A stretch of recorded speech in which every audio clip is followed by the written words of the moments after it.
Welcome! Today we are going to learn about 12 idioms from movies. First, break a leg. It means good luck.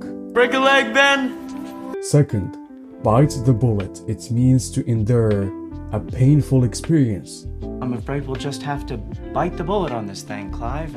Third, a leap of faith. It means to do something based on trust, not proof. It was a total leap of faith.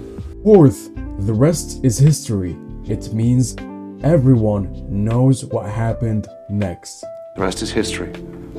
Fifth, a wolf in a sheep's clothing. It means a dangerous person who seems harmless. He's like a wolf in sheep's clothing. Sixth, hold your horses. It means to be patient and wait. Hold your horses, maniac! Seventh, out of the blue.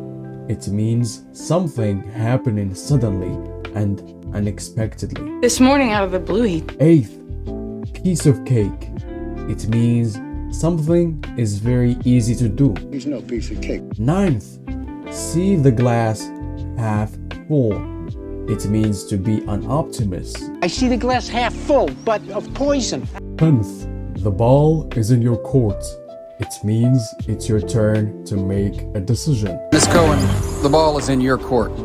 11th, on thin ice. It means in a risky situation. I'm already on thin ice with my family. 12th, once in a blue moon. It means something that happens very rarely. Try going with your feelings once in a blue moon. I hope you like this lesson. Leave a comment so I can add you to my free WhatsApp group for learning English.